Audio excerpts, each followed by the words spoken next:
পরের দিন তার কপালে কিন্তু কষ্ট আছে।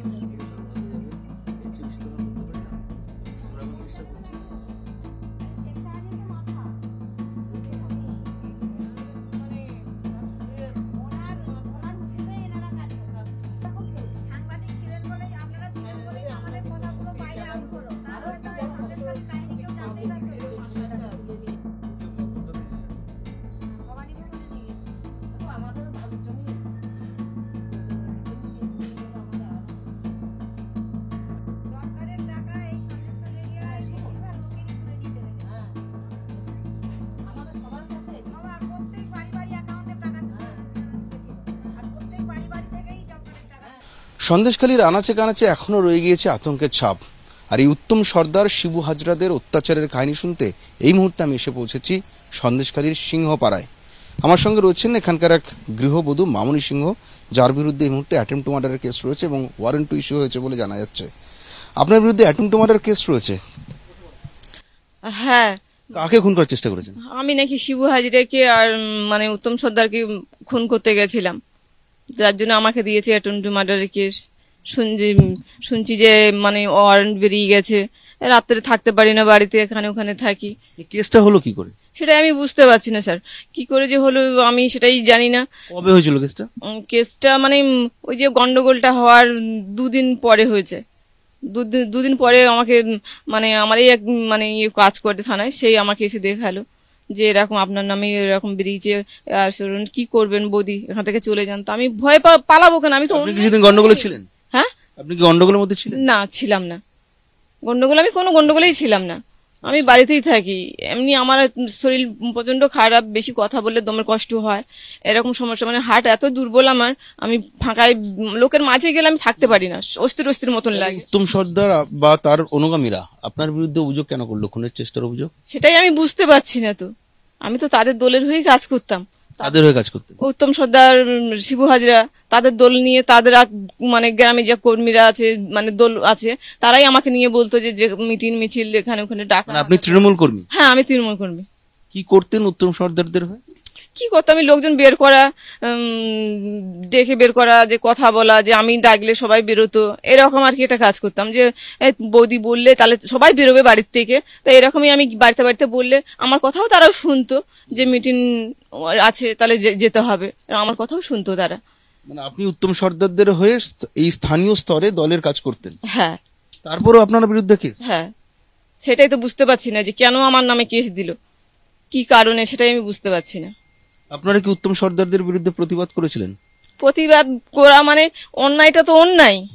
কোনটাকে অন্যায় বলছেন? এই যে বাড়িতে এসে হুমকি দেওয়া, এই জব কার্ডের টাকা নিয়ে যাওয়া, এইসব কথাগুলো ইত্যাদি আমি বলেছিলাম, যার জন্য আমার নামে হয়তো এটা দিয়েছে। যে বাড়িতে একটা ডেটটা পরে এসে টাকা চাওয়া। কার বাড়িতে রাত একটা সময়? আমার বাড়িতে এসেছিল। আপনার বাড়িতে? হ্যাঁ। কারা এসেছিল? ওই উত্তম সর্দার এসেছিল, ভূপালের ছেলে ভূপাল, গৌরাঙ্গ, এরা সব এসে আমাকে নিয়ে গেছে, আমার বাড়ি থেকে টাকা তুলে নিয়ে গেছে। বাড়িতে মেশিন নিয়ে এসে। কিসের টাকা? জব কার্ডের টাকা। আমিও 99 দিন কাজ করে আছি, আমার টাকা উঠে, টাকা আমাকে দেয়নি টাকা।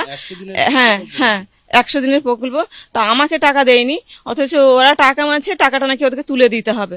আমি যে টাকা পাবো, কাজ করেছি 100 দিনের, সে টাকাটা আমি পাবো না, ওই টাকাটা তুলে আবার দিতে হবে ওদেরকে। আবার আমার বইতে ছিল টাকা, প্রায় মনে হচ্ছে যে 5-6 হাজার টাকা আমার ছিল। আপনি কত টাকা পেয়েছিলেন 100 দিনের কাজ করে? একটা টাকা পাইনি। না, সরকার থেকে আপনার ব্যাংকে তো টাকা ঢুকেছে? না, ওই টাকাটা ঢুকেছিল কত সেটা আমাকে ওরা জানায়নি, যে কত টাকা আছে ব্যাংকে। আমি এইটুকু জানতাম যে আমার বইয়ে টাকা আছে, আমি টাকা তুলি না, বই থাকে, এই যে ভান্ডার ফান্ডার যেসব টাকাগুলো, আমি টাকা তুলি না, থাকেই বইয়ে। তা সেই টাকাগুলো সব তুলে নিয়েছে।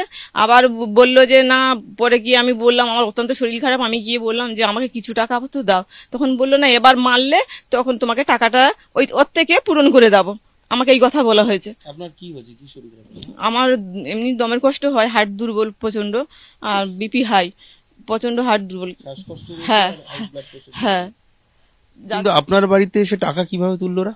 বাড়িতে ওই যে জানি না কিভাবে এখন তুলছে অনলাইনে টাকা, ওইভাবে এসে বাড়িতে আসলো, এসে ফিঙ্গারপ্রিন্ট নিল, নিয়ে বললো টাকাটা, তা সে তাতে থামেনি। বাড়িতে মেশিন নিয়ে এসেছিল, আপনার আঙুলের ছাপ নেওয়া হয়েছে? হ্যাঁ, বাড়িতে নিয়ে এসেছিল মেশিন। বাড়িতে এসেই আমাকে বললো যে আপনার ফিঙ্গারপ্রিন্ট লাগবে, আপনি দিন, দিয়ে টাকাটা তুলে নিন। আপনি দিলেন কেন?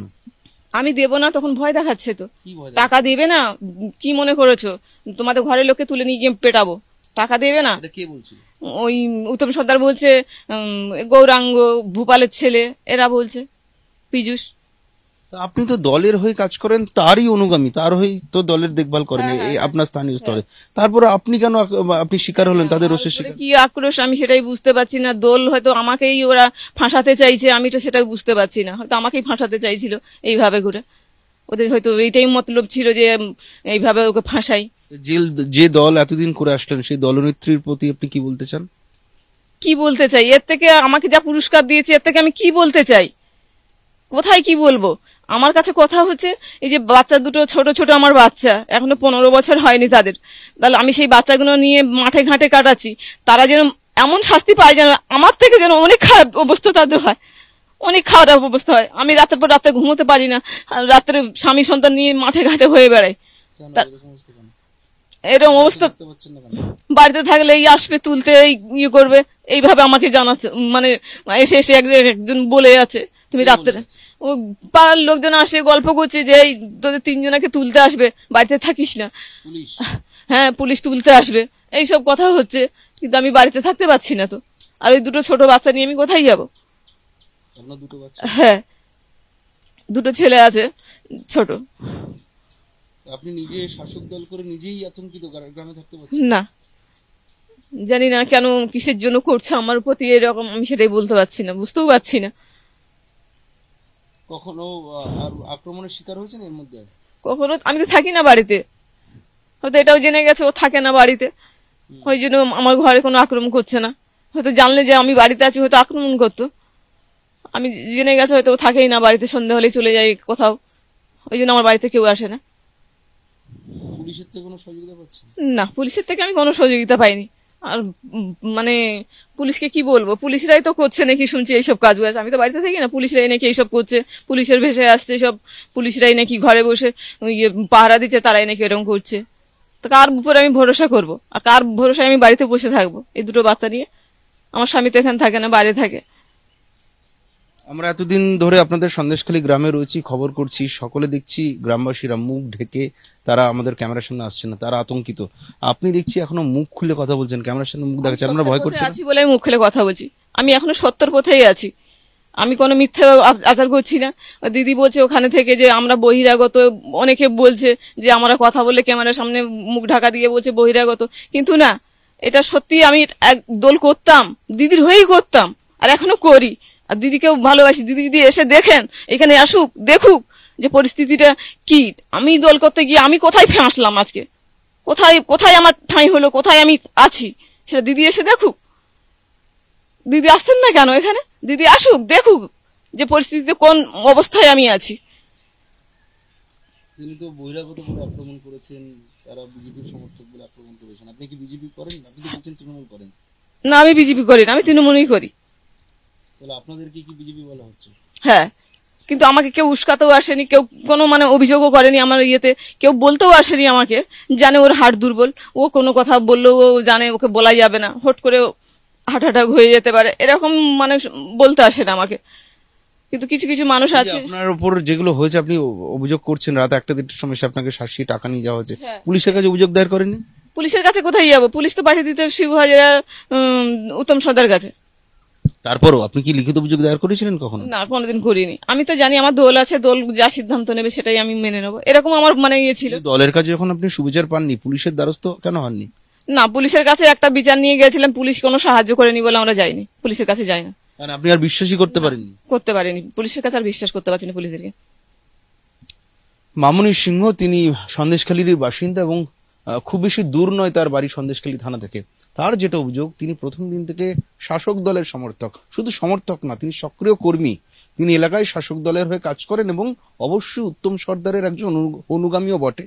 তিনি বলছেন তা সত্ত্বেও তার বাড়িতে রাত 1টা-1.5টার সময় এসে হামলা করতেন এই শিবু সর্দাররা এবং উত্তম সর্দার এবং শিবু হাজরারা, এবং তার বাড়ি তিনি যে 100 দিনের প্রকল্পে কাজ করেছেন সেই টাকাও নাকি মধ্যরাতে তার বাড়িতে এসে নিয়ে যাওয়া হতো। ফলে শাসক দলের সক্রিয় কর্মী হোক কিন্তু তারা এই অত্যাচারের শিকার বলে দাবি করছেন সন্দেশখালী গ্রামের এই গৃহবধূ মামনি সিংহ। ক্যামেরা পার্সন শ্যামসুন্দর ঘোষের সঙ্গে রাজেশ সাহা, আজ তাক বাংলা।